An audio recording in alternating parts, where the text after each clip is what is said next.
Well, we go back to 1925.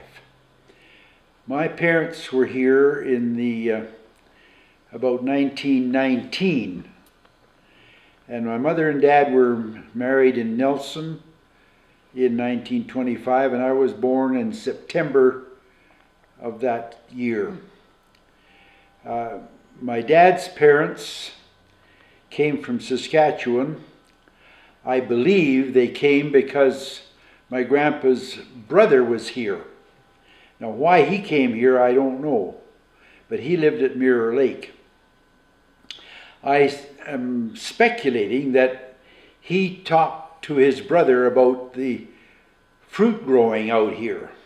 And my grandpa grew up in Saskatchewan in wheat country, and apples and cherries were luxuries that they did not enjoy. So I think that's what tempted them to come here. On my mother's side, they came from Saskatchewan also, and originally from England.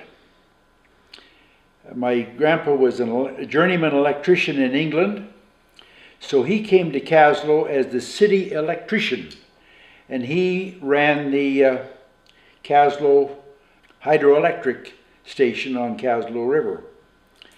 And later on, he was employed by the provincial government as the liquor vendor in Kaslo. It was a one-man store on Front Street, where the Selkirk College is now located. You mentioned your mother, but you never said what her name was. W.L. Billings and Kate. The liquor vendor, my mother's father was W.L. Billings.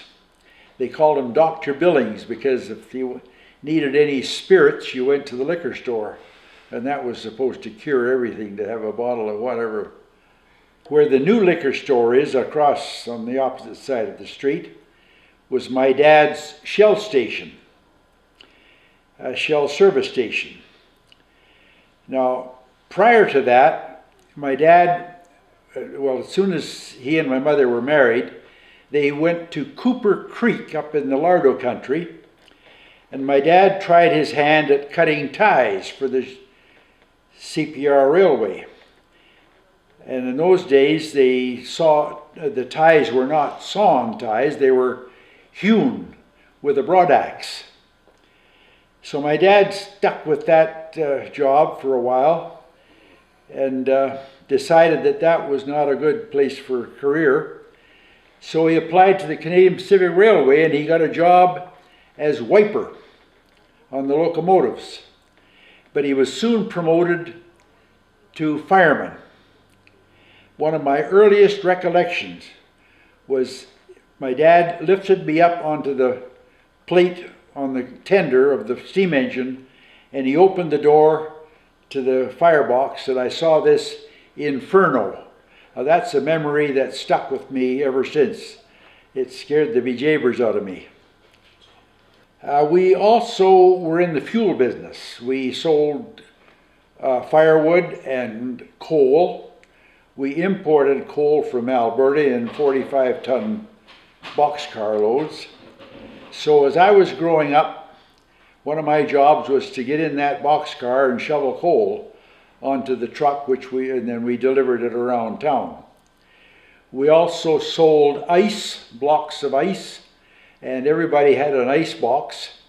So once a week we would go with a delivery truck and deliver blocks of ice to each house. That was 25 cents for a block of ice.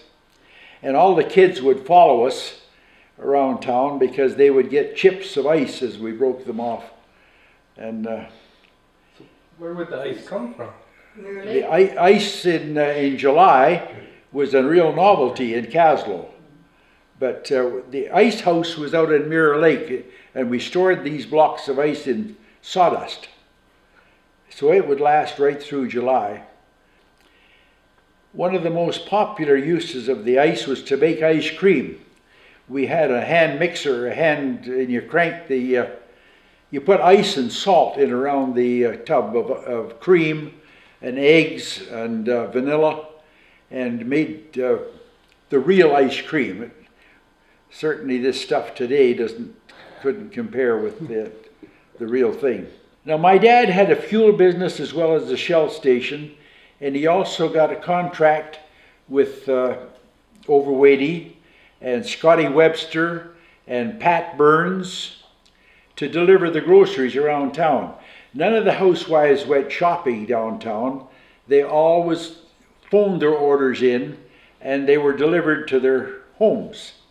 So as a little kid, my first job was to go along with the delivery boy, and I would run and carry the boxes into the different houses.